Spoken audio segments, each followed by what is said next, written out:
তারেক রহমান ক্ষমতায় থাকবে না, তারেক রহমান ক্ষমতায় থাকবে না। পতন শুরু হয়ে গিয়েছে। এখন তারেক রহমান হলো পিস্তল তাক করবে। আমরাও বলি 1400 লোক গেছে, বুকে গুলি চালান, সমস্যা নাই। তবে আমাদেরকে কোনো পর টাকা দিয়ে কিনতে পারবেন না, কোনো নেগোসিয়েশন হবে না, এটুও হবে না। পতন হবে আপনার বাংলার মাটিতে। জনগণ আপনাকে পতন করে এই তারেক রহমানের সন্ত্রাসী দল, ছাত্র দল, যুব দল, আজকে তোমাদেরকে বলবো, কই তোমরা আজকে কোথায় গুপ্ত হয়ে গিয়েছ? আজকে যে রাজপথে দেখা যাচ্ছে না, বাসায় কি ঘুমিয়ে আছো নাকি পালিয়ে গিয়েছ? পালানোর জায়গা পাবেন না। তারেক রহমান নির্বাচনে আসার আগে অনেক জায়গায় ধর্ণা দিয়েছে, ভারত থেকে শুরু করে অনেক ডিপ স্টেটের কাছে তাজমহলের মতন 100 জায়গায় বাংলাদেশকে বিক্রি করেছে। এখন সবাই এসেছে তারেক রহমানের কাছে যে তুমি না আমার কাছে বিক্রি করেছিলা, আরেকজন বলে তুমি না আমার কাছে বিক্রি করেছিলা। তারেক রহমান এখনো মাথা খারাপ হয়ে গিয়েছে। এখন তাদের পাওনা বুঝিয়ে দিতে পারছে না, কারণ বাংলাদেশের মালিকানা তারেক রহমানের নয়, বাংলাদেশের মালিকানা বাংলাদেশের জনগণের। লন্ডন থেকে একজন বাংলাদেশে এসে ছাত্রদল, যুবদলের সন্ত্রাসী বাহিনীকে উস্কে দিয়ে বললেন, আমি হলাম বাংলাদেশের এই গণ অভ্যুত্থানের মাস্টার মাইন্ড। ফলত আমরা সেইকালীন যারা ভারত বন্ধু শেখ মুজিবুর রহমান এবং 24-এর গণ অভ্যুত্থানের সময় তারেক রহমানের লন্ডন থেকে ফেরত এসে মানুষের উপরে ছাত্রদল, যুবদলের সন্ত্রাস চালিয়ে দেওয়াকে ওই রক্ষী বাহিনী, ওই শেখ মুজিব এবং বর্তমান তারেক রহমানের কোনো আমরা পার্থক্য দেখতে পাচ্ছি না। মাননীয় বিরোধী দলীয় নেতা থেকে শুরু করে অনেককেই দাওয়াত দেওয়া হয়েছিল জুলাই গণ অভ্যুত্থানের জাদুঘর উদ্বোধনে, কিন্তু ওনারা ইতিহাসের ঐতিহাসিক দায়িত্ববোধের জায়গা থেকে যেভাবে গত 2 বছর আগে 24-এ রাজপথে জনগণের সাথে ঐক্যবদ্ধভাবে ছিলেন, সরকারের এই লন্ডন চুক্তিতে যে যে উপস্থিত ছিল ইউনূস, ডক্টর ইউনূস এবং জনাব তারেক রহমান, সেই লন্ডন চুক্তির পার্ট না হয়ে আজকে জনগণের সাথে ঐক্যবদ্ধ হয়ে এখানে উপস্থিত হয়েছেন। এই জন্য আপনাকে ধন্যবাদ জানাচ্ছি। সাথে সাথে আপনি একটি ঐতিহাসিক সিদ্ধান্ত নিয়েছিলেন। সংসদে যখন বলা হয়েছিল বাংলাদেশে একটি সংস্কারের যাত্রা আমরা শুরু করব, কিন্তু সংসদে যখন একটা সংশোধন কমিটি হয়েছে, সেই কমিটিতে যোগের নব্য, রাশেদ, ইনু মেনন যারা আছে তারা অংশগ্রহণ করেছিল, কিন্তু আপনি জাতির ঐতিহাসিক দায়িত্ববোধের জায়গা থেকে বিরোধী দল সেখানে অংশগ্রহণ করে নাই। এজন্য আমরা জনতার পক্ষ থেকে আপনাকে ধন্যবাদ জানাচ্ছি। আমরা আজকে ছোট্ট কয়েকটি কথা বলবো। আমাদের ঐতিহাসিক 71-এর মুক্তিযুদ্ধের আগে যেই ভোট হয়েছিল, সেখানে বাংলাদেশের মানুষ, বাংলার মানুষ যেই দিকে রায় দিয়েছিল, সেই রায় বাস্তবায়ন না করার কারণে মানুষ অস্ত্র হাতে তুলে নিয়েছিল। সেই সময়কালীন যাকে বলা হয় বঙ্গবন্ধু, উনি আসলে ভারত বন্ধু, সেই ভারতে পালিয়েছিলেন। বাংলাদেশের মানুষ, মুক্তিকামী মানুষ বাংলাদেশ যখন স্বাধীন করেছিল, সেখান ভারত থেকে উকি দিয়ে বাংলাদেশে এসে বললেন, আমি বাংলাদেশ স্বাধীন করেছি। যেই মুক্তিযুদ্ধের কথা ছিল সাম্য, মানবিক মর্যাদা এবং ন্যায় বিচার, সেই 3টি ধারাকে ব্যাহত করে বাংলাদেশের রক্ষী বাহিনী গঠন করে বাংলাদেশের মানুষের উপরে ভারতীয় শাসন ব্যবস্থার যে এক্সটেনশন, সেটা তিনি সেই সময় করেছিলেন। তেমনি 24-এর গণ অভ্যুত্থানে যখন মানুষ হাসিনার ফেসিবাদীতে নির্যাতিত, নিপীড়িত ছিল, আজাদির স্লোগান উচ্চারিত হচ্ছিল, সেই সময়কালীন বাংলাদেশের সকল মানুষ রাজপথে ঐক্যবদ্ধভাবে নেমে যখন বাংলার মানুষকে মুক্তি দিয়েছিল, সেই সময়কালীন লন্ডন থেকে একজন বাংলাদেশে এসে ছাত্রদল, যুবদলের সন্ত্রাসী বাহিনীকে উস্কে দিয়ে বললেন, আমি হলাম বাংলাদেশের এই গণ অভ্যুত্থানের মাস্টার মাইন্ড।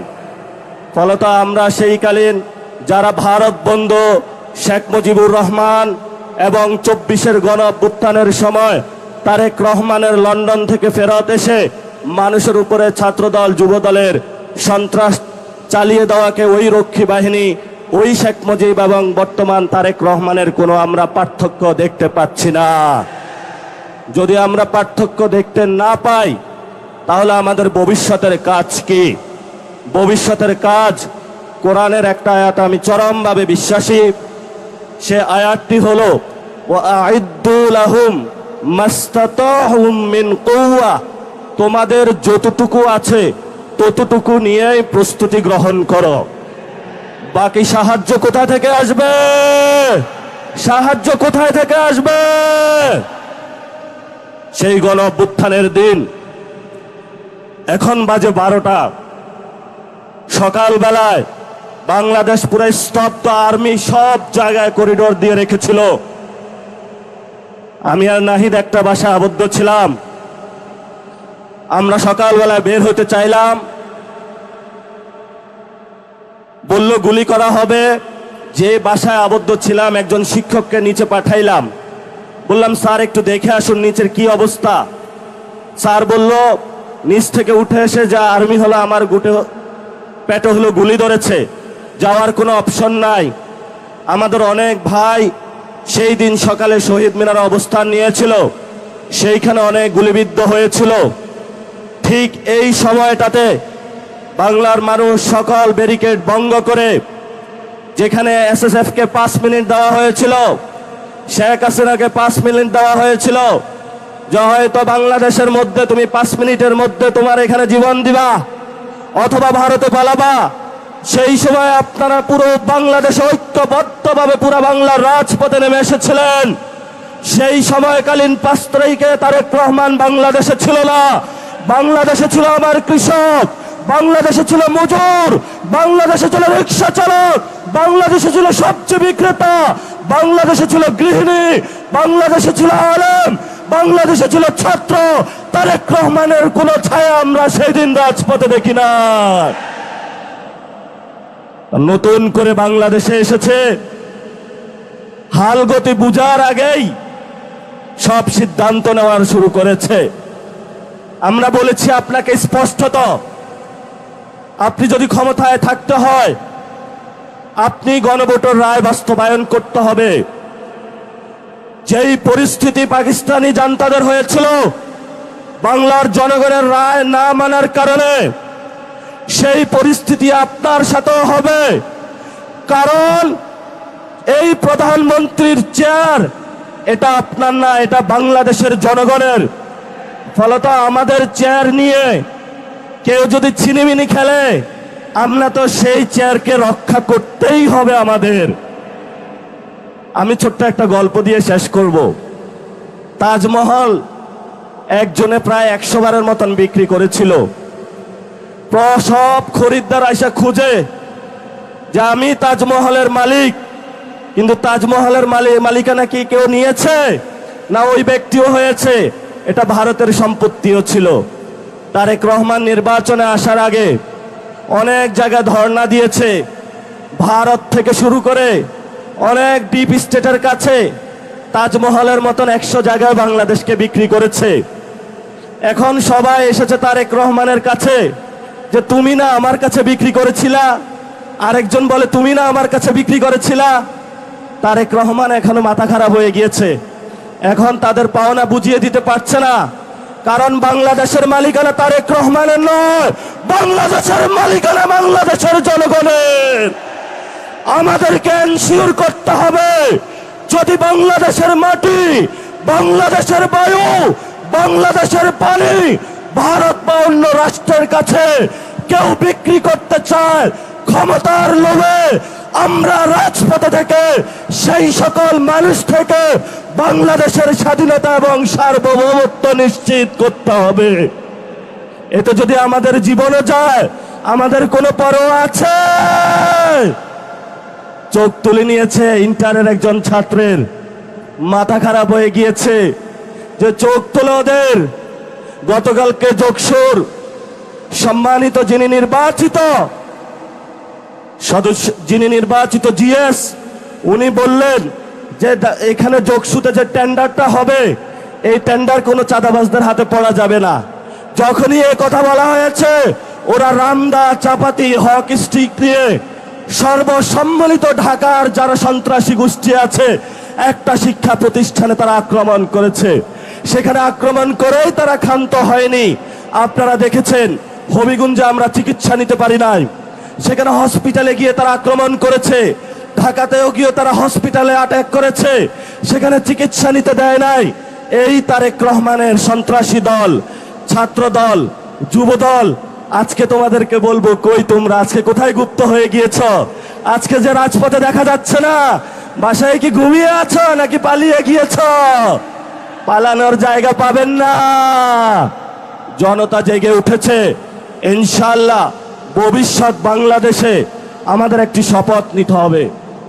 এই শপথ হলো আগামীতে ইসলাম এবং সার্বভৌমত্বকে নিয়ে অনেক ষড়যন্ত্র শুরু হয়েছে।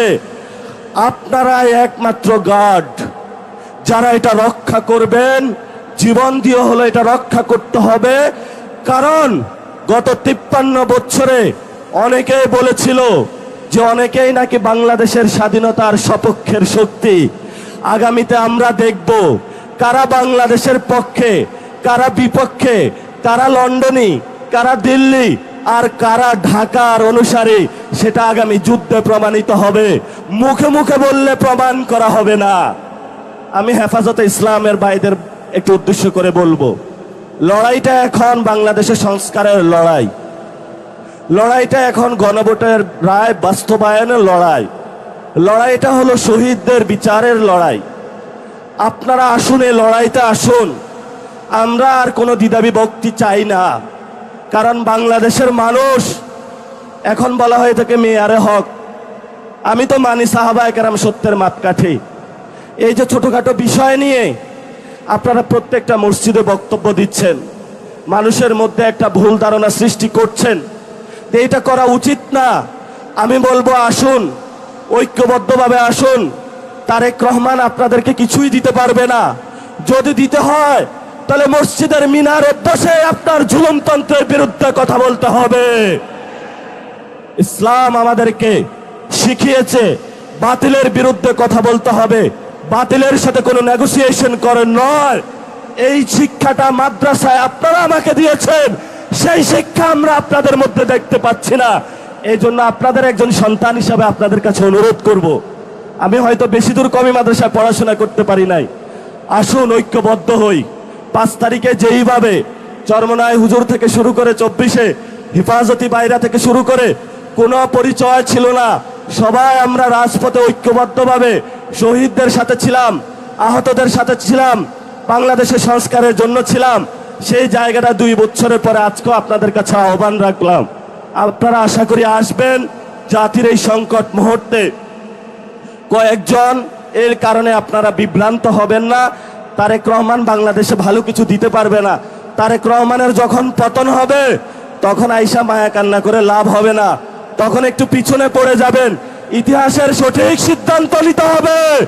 তারেক রহমানের সাথে ভবিষ্যৎ নয়, ভবিষ্যৎ বাংলাদেশের জনগণের। দ্বিতীয় প্রতিষ্ঠা যে বার্ষিকী, আজকে সেই ডাক দিয়ে আপনাদেরকে বলে গেলাম, এই বাইতুল মোকাররমের চত্বরে, যেখানে হলো অনেক ইতিহাসের সাক্ষী, তারেক রহমান ক্ষমতায় থাকবে না, তারেক রহমান ক্ষমতায় থাকবে না। পতন শুরু হয়ে গিয়েছে। এখন তারেক রহমান হলো পিস্তল তাক করবে।